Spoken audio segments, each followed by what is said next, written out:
Hello friends, आज हम बताने वाले हैं एक ऐसे व्यक्ति के बारे में जो बहुत सारे सपने लेकर आए थे सपनों की नगरी मुंबई में, परंतु इसी मुंबई ने उन्हें मजदूर बना दिया। उस व्यक्ति को पूरे एक दिन की मजदूरी के मात्र 15 रुपए मिलते थे। जी हाँ दोस्तों, सिर्फ 15 रुपए। परंतु बाद में उसी व्यक्ति ने अपने दम पर लगभग 1600 करोड़ की कंपनी खड़ी कर दी। तो ज्यादा टाइम वेस्ट ना करते हुए स्टोरी को स्टार्ट करते हैं। यदि आप चैनल पर पहली बार आए हो तो वीडियो को पूरा जरूर देखना। मैं विश्वास दिलाता हूँ आपको बहुत कुछ सीखने को मिलेगा।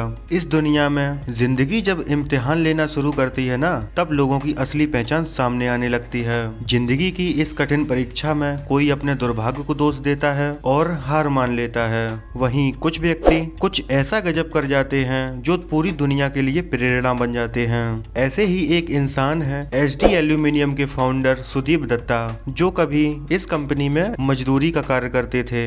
एक समय सुदीप दत्ता सिर्फ 15 रुपए पर डे के हिसाब से काम करते थे, परंतु आज लगभग 1600 करोड़ की कंपनी के मालिक हैं। उन्होंने कैसे अपने हार्ड वर्क और बर्निंग डिजायर के दम पे इस इम्पॉसिबल काम को पॉसिबल किया, वही स्टोरी मैं आज आपके साथ शेयर करूंगा। सन 1972 में पश्चिम बंगाल के दुर्गापुर नामक एक छोटे से शहर में सुदीप दत्ता का जन्म हुआ और उनके पिताजी आर्मी में थे। 1971 में हिंदू पाकिस्तान के वॉर में गोली लग जाने की वजह से उनके पिताजी पैरालाइज्ड हो गए थे और अब उनकी पूरी फैमिली का खर्चा उनके बड़े भैया पे आ गया था। परंतु कुछ ही दिन बाद उनके बड़े भैया की भी तबीयत बिगड़ने लगी थी। पूरी फैमिली की फाइनेंशियल सिचुएशन खराब होने की वजह से बिना इलाज के उनके बड़े भैया की डेथ हो जाती है और अपने बड़े बेटे की मौत के बाद उनके पिताजी भी कुछ दिनों बाद एक्सपायर हो जाते हैं। मात्र 17 साल की उम्र में ही अपने 4 भाई बहनों के साथ पूरी फैमिली की जिम्मेदारी अब सुदीप दत्ता पे आ जाती है। ये एक ऐसा समय था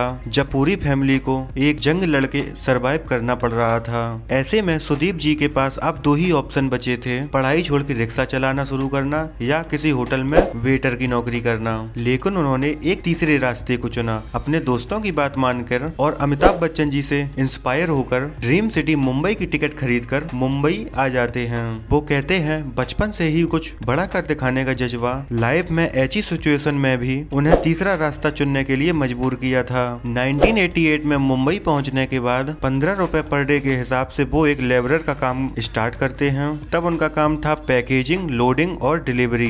काम के बीच में ही वो बिजनेस के प्रोसेस को समझने लगे थे।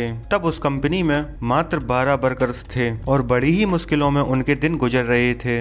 20 लोगों के कमरे में उन्हें रात गुजारनी पड़ रही थी, जहाँ पे सबके सो जाने के बाद हिलने तक की कोई जगह नहीं बचती थी। 2 से 3 साल गुजर जाने के बाद 1991 में इनके मालिक को बहुत बड़ा लॉस से गुजरना पड़ा। इसलिए उनके मालिक ने कंपनी को बंद कर देने का डिसीजन ले लिया और यहीं से शुरू हुआ सुदीप दत्ता का एंटरप्रेन्योरशिप जर्नी। वो इस मौके का इस्तेमाल करके अपने सारे सेविंग्स और कुछ दोस्तों से पैसे उधार लेकर 16,000 रुपए इकट्ठा करके उसी फैक्ट्री के मालिक के पास पहुंच गए थे उस फैक्ट्री को खरीदने के लिए। लेकिन एक फैक्ट्री खरीदने के लिए उतना पैसा काफी नहीं था, लेकिन फिर भी क्योंकि कंपनी के मालिक को नुकसान से गुजरना पड़ रहा था, वो उसी पैसों में मान गए थे, लेकिन एक शर्त पर। लेकिन 2 साल तक उस फैक्ट्री से जितना भी मुनाफा होगा वो सारे पैसे सुदीप जी को अपने मालिक को देना होगा। सुदीप जी राजी हो जाते हैं। कल तक वो जिस फैक्ट्री में नौकरी कर रहे थे वो आज उसी कंपनी के मालिक बन जाते हैं। लेकिन अपनी पूरी फैमिली की जिम्मेदारी के साथ साथ उन पर उधार भी बहुत ज्यादा हो गया था। Aluminium packaging industry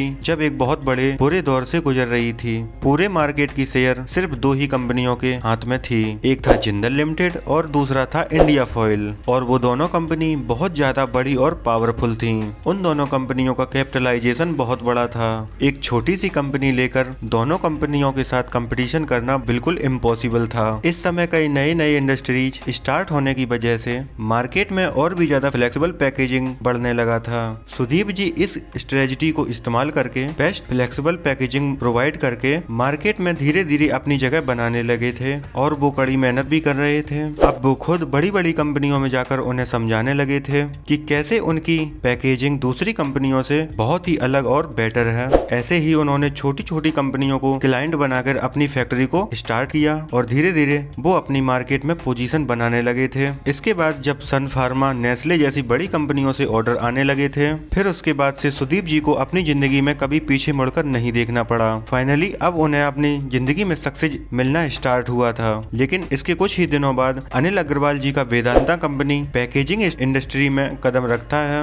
Vedanta limited उस समय भी बड़ी कंपनियों में से एक था और उनके साथ टिके रहना सुदीप जी के लिए बहुत बड़ा चैलेंज था। लेकिन इस बार भी सुदीप जी हार ना मानकर बहुत ज्यादा मेहनत करके अपनी प्रोडक्ट की क्वालिटी को बढ़ाने में कामयाब भी हुए। आखिर में वेदांता कंपनी को ही सुदीप जी के सामने हार मानना पड़ा और 2008 में 130 करोड़ रुपीस के साथ सुदीप जी वेदांता कंपनी के पास से उस कंपनी को खरीद भी लेते हैं। इस डील के बाद वेदांता कंपनी पैकेजिंग इंडस्ट्री से हमेशा के लिए निकल जाते हैं, जो सुदीप जी की जिंदगी का सबसे इम्पोर्टेंट डिसीजन था। इसके बाद सुदीप जी अपनी कंपनी को आगे बढ़ाने के लिए बहुत ही बड़े बड़े डिसीजंस ले लेते हैं और फार्मा पैकेजिंग इंडस्ट्री में अपनी पहचान बनाने लगते हैं।